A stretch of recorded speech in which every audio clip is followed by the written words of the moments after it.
ढोंगी बहू। प्रीति एक पढ़ी लिखी लड़की है जिसकी एक अच्छे घर में शादी हुई है। प्रीति का पति राहुल एक मल्टीनेशनल कंपनी का मैनेजर है जो आधे महीने विदेश में ही रहता और छोड़ जाता है अपने मम्मी पापा को प्रीति के भरोसे, जिसे इस देश को सुधारने की चुल ने परेशान कर रखा है। मम्मी पापा, कल एक डॉग वैक्सीनेशन का शिविर है तो मैं वहीं पूरा दिन रहूंगी। आप मेरे लिए खाना मत बनवाना। अरे बेटा प्रीति, वो बाई तो काम छोड़कर परसों ही जा चुकी। एक नई बाई देखनी पड़ेगी। माँ, आप तो जानती ही हो ना कि मैं कितना बिजी रहती हूँ। अगर कल मैं नहीं गई तो कुत्ते एडॉप्ट ही नहीं हो पाएंगे। देखिए, हम इंसान तो बोलकर अपनी तकलीफों को बता सकते हैं, लेकिन वो बेचारे, उन्हें हमारी ज्यादा जरूरत है मम्मी।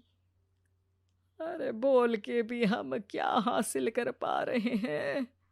अब ठीक है बेटा, तू जा, मैं खाना बना लूंगी। ऐसा पहली बार नहीं हो रहा था। देश भर में जितने एनजीओज हैं, चाहे वो स्टूडेंट्स के अधिकार के लिए हो या गरीबों में खाना बांटने का काम हो, प्रीति सबसे जुड़ी हुई थी।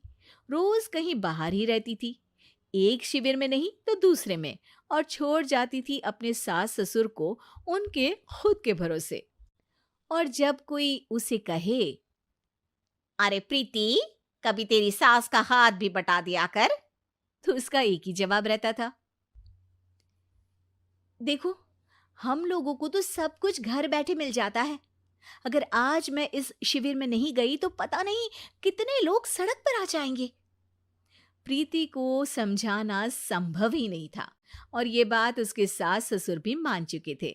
इसलिए सुबह सुबह सास ही किचन में खाना बनाने जाती है और देखती है कि घर में सब्जियां खत्म है। अरे प्रीति बेटा, सुन तो जरा।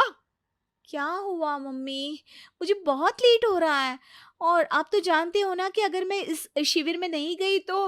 हाँ हाँ, कुत्ते अडॉप्ट ही नहीं हो पाएंगे, सब जानती हूँ। अरे पर घर में सब्जियां खत्म हो गई है।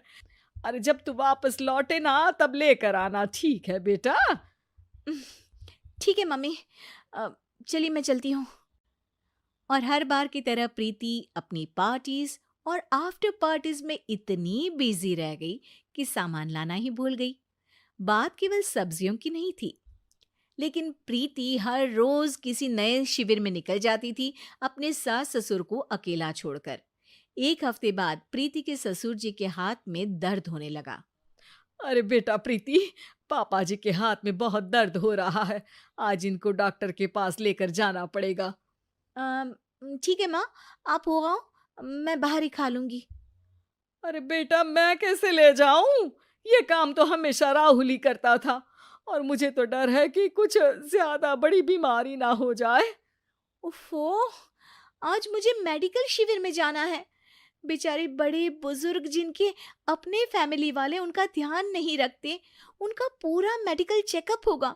अगर मैं नहीं गई तो आप तो जानते ही हो, उनका चेकअप नहीं हो पाएगा। और हाँ बेटा, तू जा, मैं कुछ ना कुछ कर लूंगी। प्रीति के सास और ससुर दोनों ही काफी समय से प्रीति को समझाना चाह रहे थे कि उन्हें भी मदद की जरूरत है, लेकिन अब तो पानी सर के ऊपर जा चुका था। उधर प्रीति शिविर में पहुंचकर सबसे मिल रही थी। काफी भीड़ थी और प्रीति इंस्टाग्राम पर फोटोज अपडेट करे जा रही थी। तभी प्रीति की दोस्त रीना उसके पास दौड़ती हुई आती है। अरे प्रीति, जल्दी चल। अरे क्यों, क्या हुआ? अरे तू अभी सवाल मत पूछ और चल मेरे साथ। प्रीति रीना के साथ जाती है तो देखती है कि गरीब बुजुर्गों की लाइन में प्रीति के सास ससुर भी खड़े हैं। प्रीति को समझ में नहीं आता कि ये क्या चल रहा है। उसके ऑर्गेनाइजेशन में सबकी नजर उसके सास ससुर पर थी, और प्रीति को लगा कि बात उसकी इज्जत पर आ गई है। माँ, पापा जी, आप दोनों यहाँ क्या कर रहे हैं? आप तो जानते हो कि ये शिविर गरीबों की मदद करने के लिए बनी है, और आप इसका मजाक उड़ा रहे हैं इस तरह से लाइन में खड़े होकर। अरे बेटा, हम भले ही गरीब ना हो, पर जरूरतमंद तो है ही। हमारा भी कोई ध्यान रखने वाला नहीं है। मेरे पति के हाथ में दर्द है, मैंने सुना कि ज़रूरतमंद बुजुर्गों का यहाँ फ्री में इलाज हो रहा है, इसीलिए चले आए।